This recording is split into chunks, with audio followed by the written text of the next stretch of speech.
Hi guys, Kevin here and welcome to a new review. So today I'll be reviewing the Jireno Cube 4 projector. So this is a portable projector. This is priced under $300, so let's see if it's worth your money. Let's go.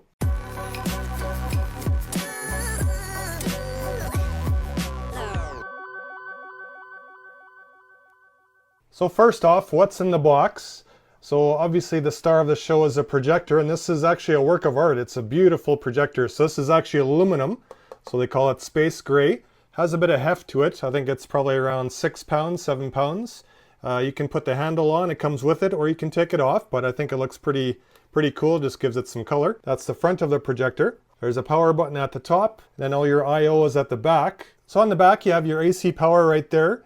You have an LED light, you have a USB port, you have an HDMI Type-C connector, and also a headphone jack. This does also have Bluetooth 5.0, also dual band for 2.4 and 5 gigahertz for Wi-Fi, and it also has Android TV built in, which is 2 gigs of RAM and 16 gigs of storage, which is quite impressive. This is running the Amlogic T972 chip. Then on the bottom, there's a standard tripod mount, which I've used myself. So I do love the look of the projector. It's got a stylish look, a little bit different than the typical ones that you've seen. So you can either stand it just on your desk, sit it on your desk, on a table or whatever, or you can also do the tripod mount. That's the two ways.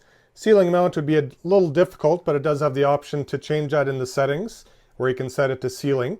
Meant to be portable, meant to be sitting on a desk, sitting on a tripod. That's the way that you're going to use it mostly. And here's the AC power adapter, very similar to a laptop, almost like a MacBook. Quite a bit of heft to it, but it's also very rigid, very well made. And also a really nice addition is a hardcover case.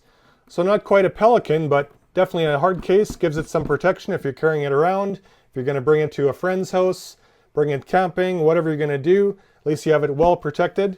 And that's a really nice case. So you can also store all your cords on the side. And there's a nice big place for the projector to sit. So that I haven't seen before with the ones that I've reviewed. They usually come with a very soft case or no case at all. This one comes with a rigid case, so very nice to see. And also you get a little pamphlet here with some information, some booklets, some stickers. So you get some Cube 4 stickers, kind of cool. Warranty information. So this is a 12-month warranty on the unit. And also a quick start guide. And kind of a cool story with the projector. It actually went through Kickstarter and it raised over $220,000, and it got funded in December of 2021, so about 4 months ago. And also because it's portable, it has built-in speakers, so you get 2 5-watt speakers, which also sound pretty good. So I'm going to take you through the paces of how you set this up, how it looks like, how it compares. This is 500 lumens, so I'll give you some pros and also a con to it, but there is a lot of pros to this $300 projector. Sub $300 projector. $299. Plus I'll give you information later on for a coupon code for an additional 10% off. So let's set this guy up and show you how it looks. So now I have the projector just set up on a standard tripod, you can see here. And just screwed into the bottom and just have the plug-in. So then I'm connected to Wi-Fi and I'm just going to turn it on just to show you. It takes about 20-25 seconds to kind of get to the screen of what you want. And I'm just going to get the keystone and everything set up once I get it going here. I do have an existing setup, so I have a 100-inch screen in front of us, and I use a BenQ DLP projector, so that's mounted directly to the ceiling. That's what I've been using for several years now. It is a little bit older, but it's a high quality one for 1080p. It's not 4K or anything, but it is a few years old, and it does use the bulb system, so it is getting a little bit of degradation over those years. So we're just going to compare that one to the Jireno Cube 4. So when it first boots up, not sure if you could catch that, but it has an autofocus system. So that's really nice about the unit, and it does a great job. So this is with the room lights on. There's no sunlight coming in, but it's room light. You can definitely see it. It's not the brightest though. It is 500. They say ANSI lumens. I'm not sure if that is correct. Dark is ideal or very dim. If you have any ambient light, you're going to notice the contrast is too low to watch and the details just won't be there.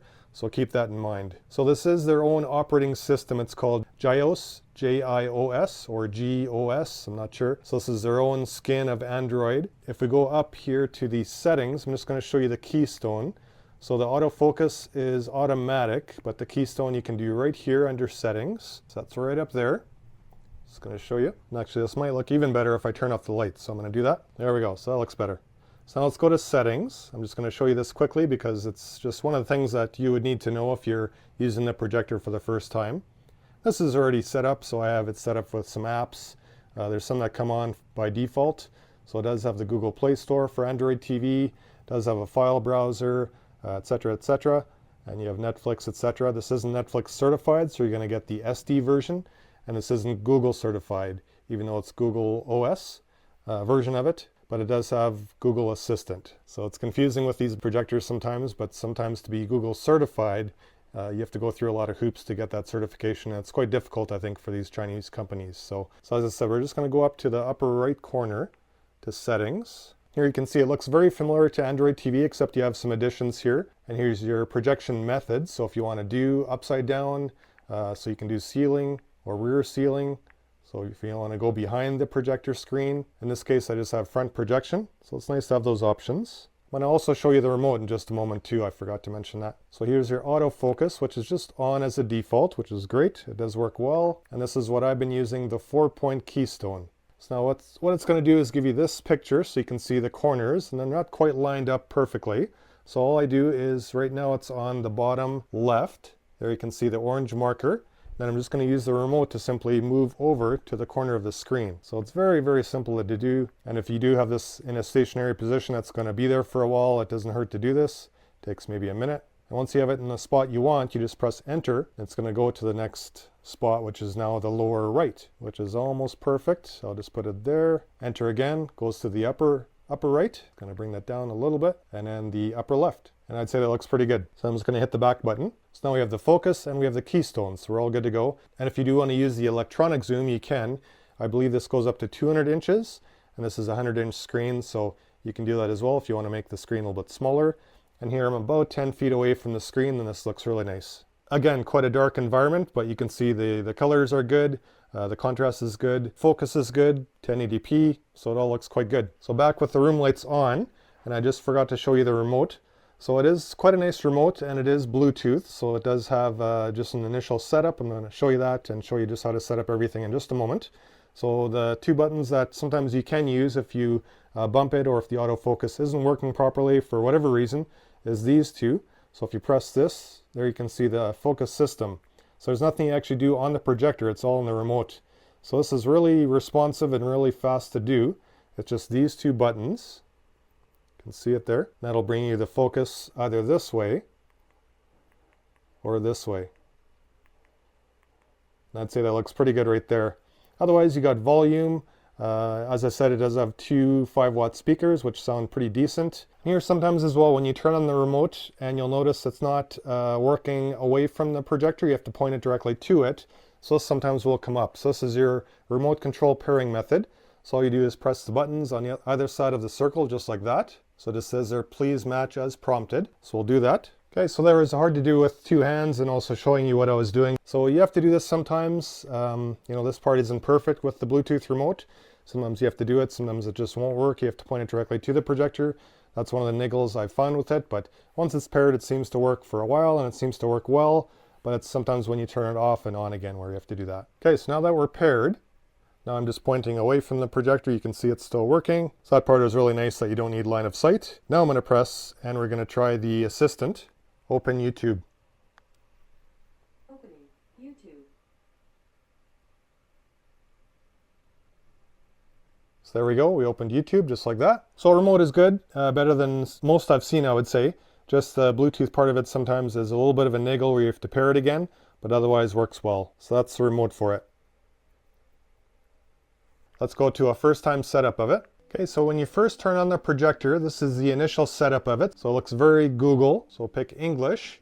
And you can also have the option of quickly set up your TV with your Android phone, which I do have. So I'm just going to do continue. Okay, Google, set up my device. So I have a lot of Google devices here, so everything's talking at once, but I'm just going to show you my phone. So all I did is open the Google app and just say exactly like it says, okay, blank, set up my device. Now it's searching. And there it's found a code on my device, 34BSM. So verify this code on your phone. I'm just going to go next. Now we're going to connect it to my Wi-Fi. So after Wi-Fi, you just select your account, and now it's going to copy the account to the device. So it's very simple with Android. And actually, the first time I did this, my phone actually knew right away that there was a new device, and I just clicked on that, clicked on my Wi-Fi. My setup was basically complete. So you can see signed in as Kevin Porteous, success. Now the standard Google stuff, we can agree the terms of service, so accept. Location, I'll do no, no, continue.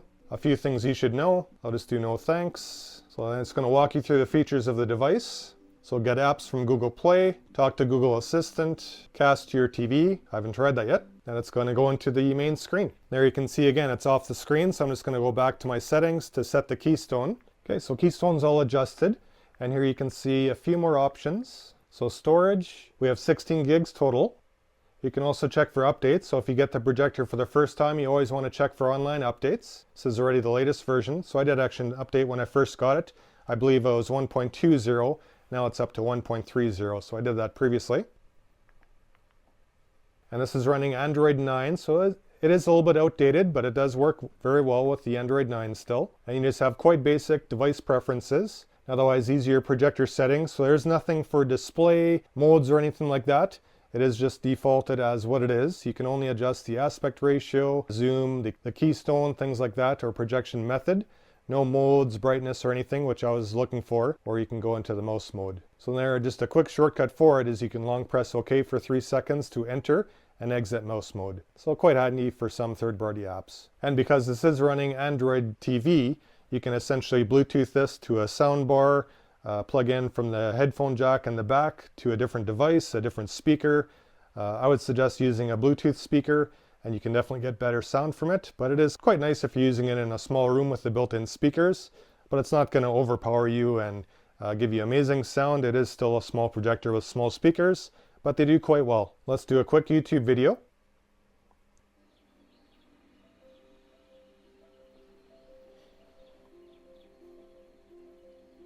So 1080p quality is quite nice. 500 nits is not bad. You have the 2 5-watt speakers, everything built in. You have Google TV, so you can watch YouTube, you can install third-party apps, you can watch Netflix in SD, you can watch Amazon Video, etc.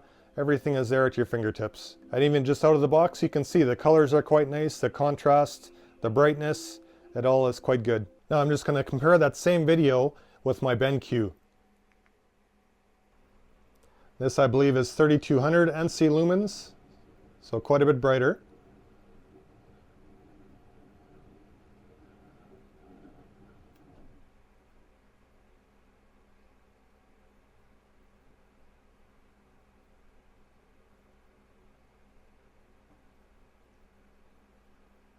Here we are back with the Jireno Cube 4. So honestly, not bad.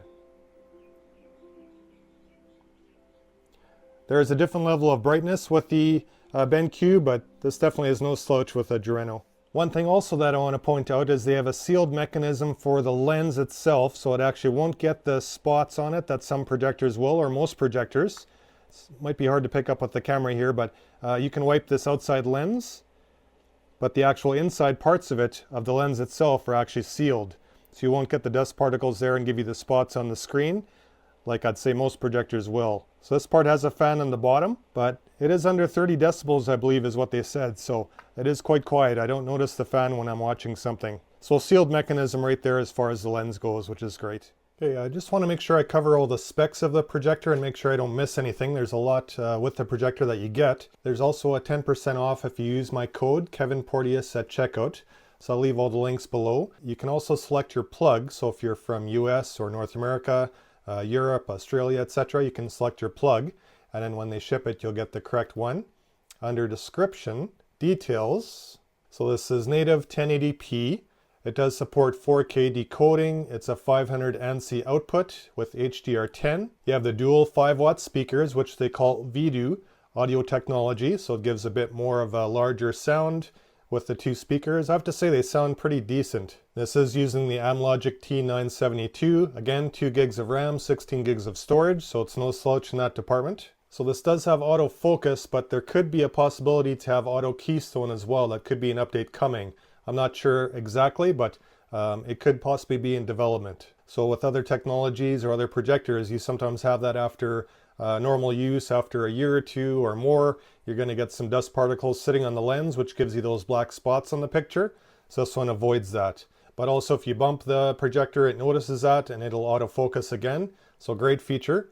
So it doesn't have the keystone auto correction, but possibly coming, who knows. And there's how their dual fan system works with the aluminum radiator just to keep it cool. So it's sealed, but still has a good, nice quiet system to it, nice quiet fans, but also you get that cooling system there built in. So under 30 decibels, there you can see the I/O again. So the DC, the LED, the USB, the HDMI Type-C headphone, as well as Bluetooth 5.0 and dual band Wi-Fi. So you can definitely plug in something else. You can plug in a Fire Stick if you wanted, Google Chromecast, PS5, Xbox, whatever you like. Then here's some FAQs. There's a user guide if you click there.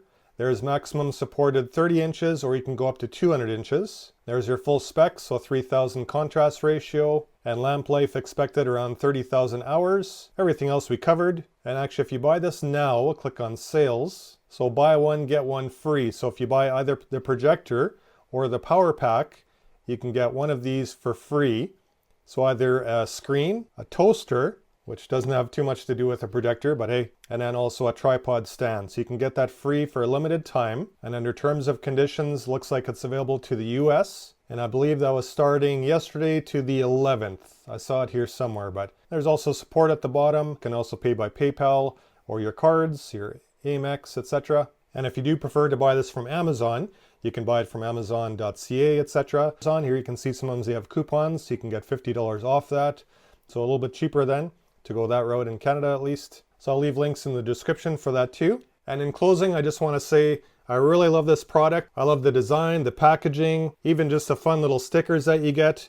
It's a really nice package that you get. I love the case. Really nice they included a solid case for it. That's really cool, I think. But it's almost like a work of art. Really nice to look at. I've been using this really a lot since I've gotten it. I've been testing it really thoroughly and I really enjoy it. It's quiet. Just the one downside, if I have to give one niggle to it, is the lumens. It's a little bit too low because I like to have even sometimes a bit of ambient light come in. Let's say I watch near a window and it's daytime. Let's say the kids are watching something. It's just too bright then to give a bright enough picture with 500 lumens. I do wish you had the option to have that just increase to, let's say 800 or 1000. Then I think this would be the absolute perfect projector, 5 out of 5 stars. But you have to keep that in mind. You need to use this in a dim environment, dark environment. Dark environment ideal. And I'm guessing it's just for heat dissipation. Just with the 500 lumens, it's going to generate much less heat than something with 1000 lumens or more. So I'm guessing that's why, because it is a sealed optical system, that they do have to keep the heat down.